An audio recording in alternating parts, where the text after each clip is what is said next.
Why are the Eisners getting the blame for Pompey's fortunes beating Swansea at home, but then terrible away from home? Some people are putting all the blame straight at the owners. Is that fair? Well, to discuss that, we've got Sam, Phil, and Jake back on Where Pompey Walk. Thank you very much for joining us. Happy New Year to you. Let's get straight into the debate.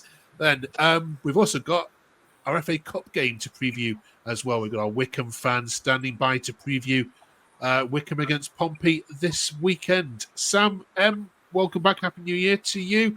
Thank you. Why are your owners getting a bit of short shrift from Pompey fans at the moment? And is it fair?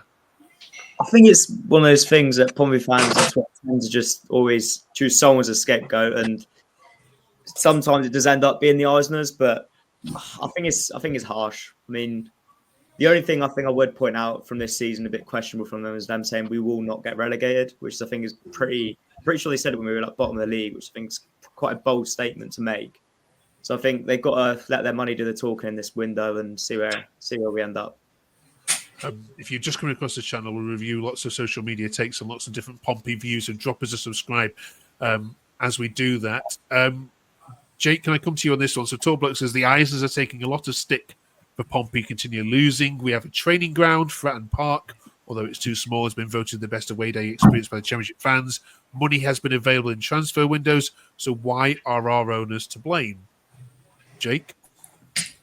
I think it's a couple of things. I think because there's a lot of fans that liked the fact that we were a fan-owned club. So obviously we bought the club and we saved the club.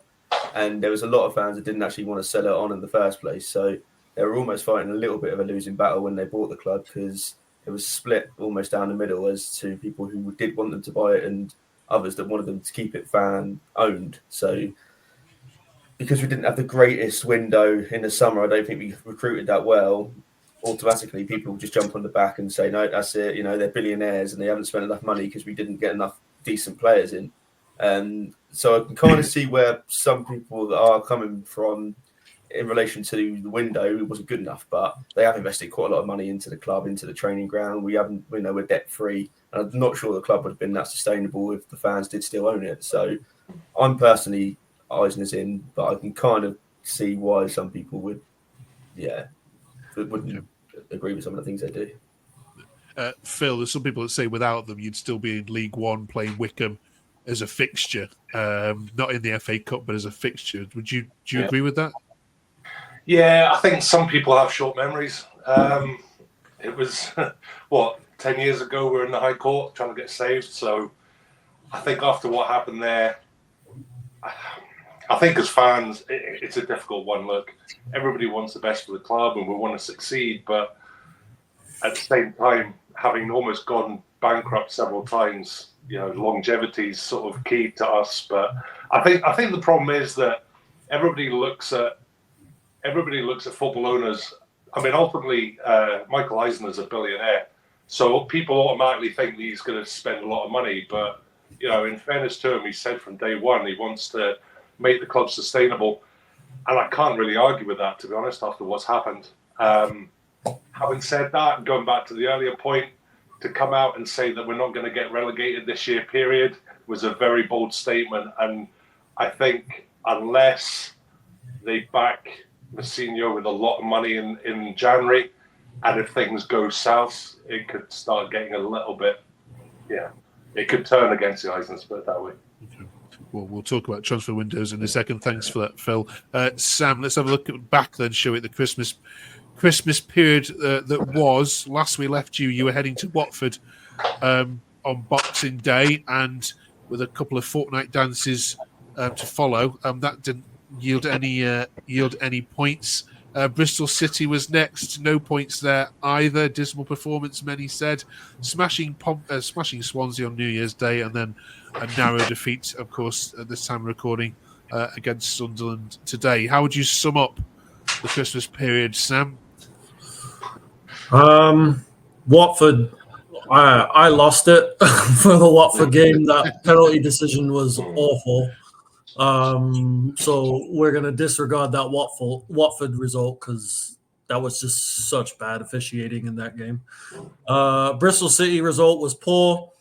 However, he was kind of rotating the squad as well, and I kind of think that disrupted some things. Swansea result was perfect, and he kind of made me eat my words because, again, he was rotating the squad, and we played pretty well against Swansea. I would say that's one of our better results of the season. And then Sunderland was better than expected, and I think the lads can agree. Like, we go up there thinking we might have a torrid time, but I mean, to have play 10 men and only lose 1-0, I think is probably the best that we could have managed, maybe. So it was an up and down festive period, I would say. Okay.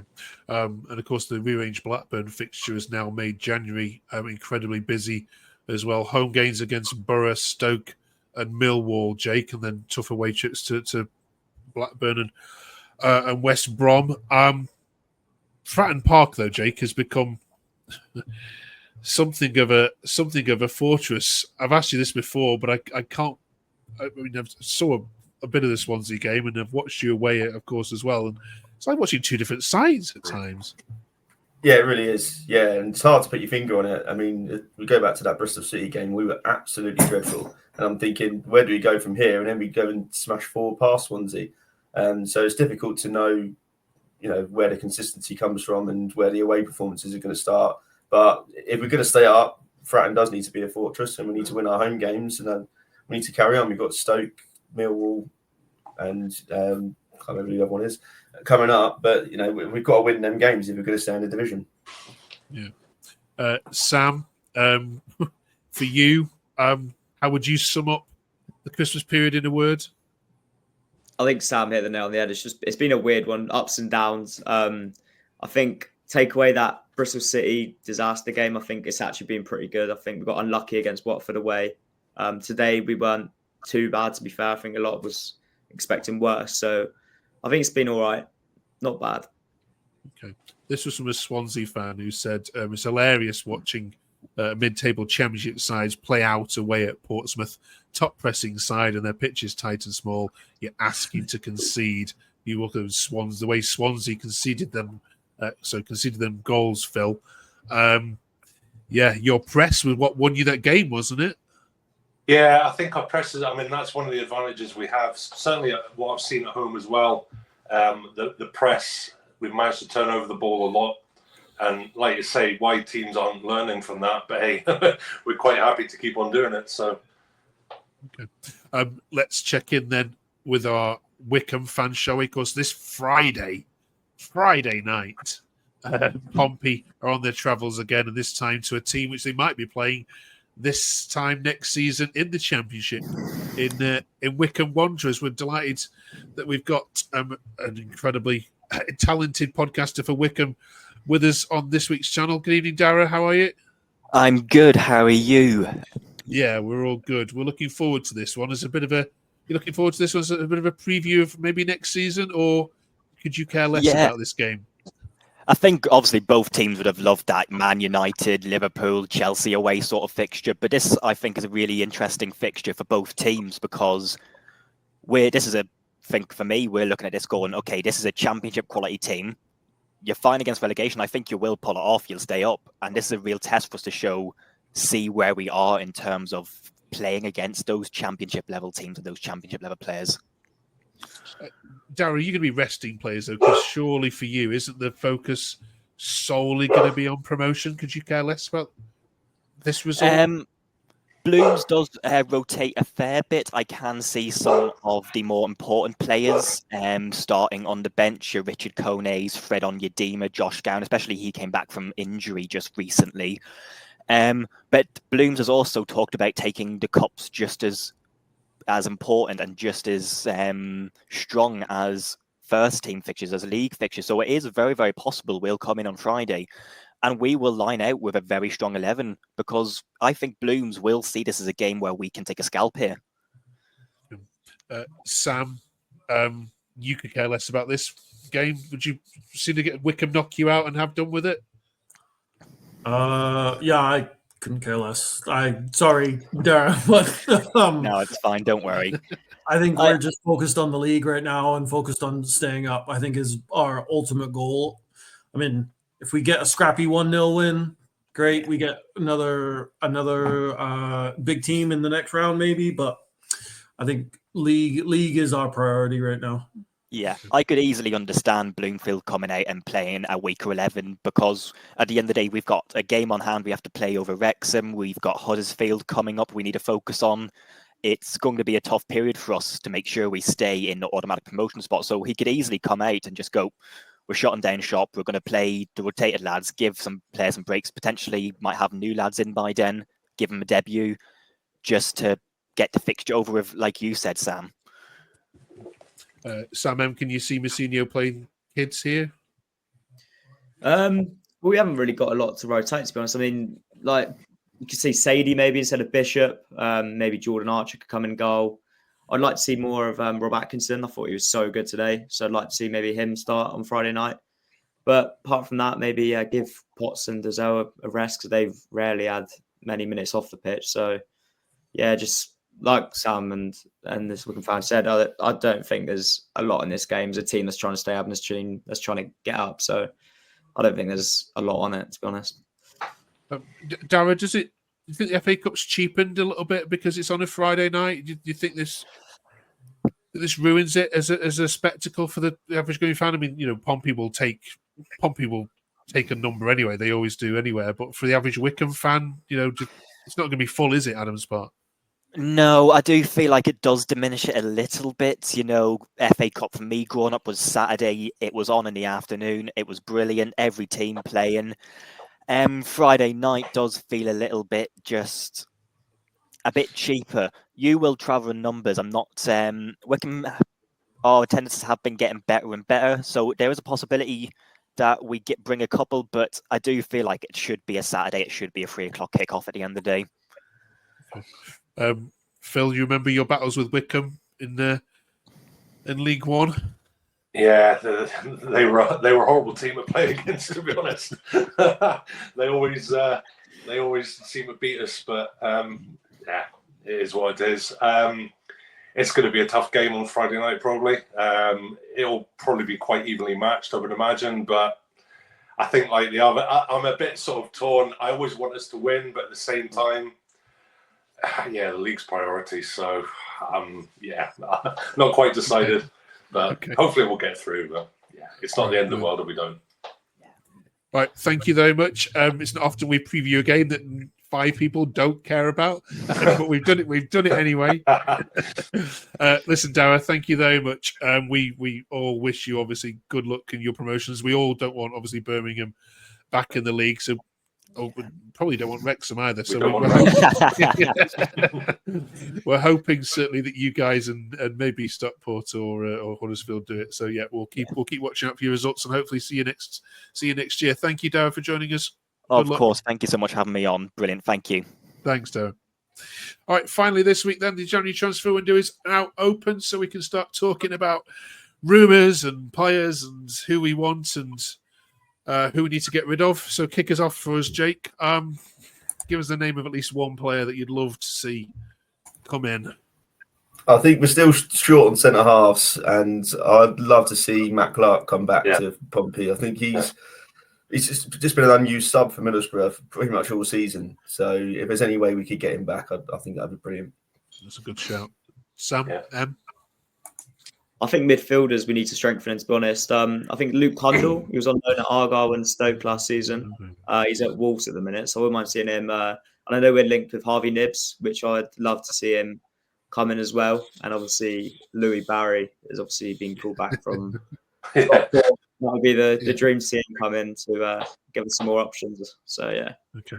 It's funny how everybody's best friends with Aston Villa all of a sudden. Yeah.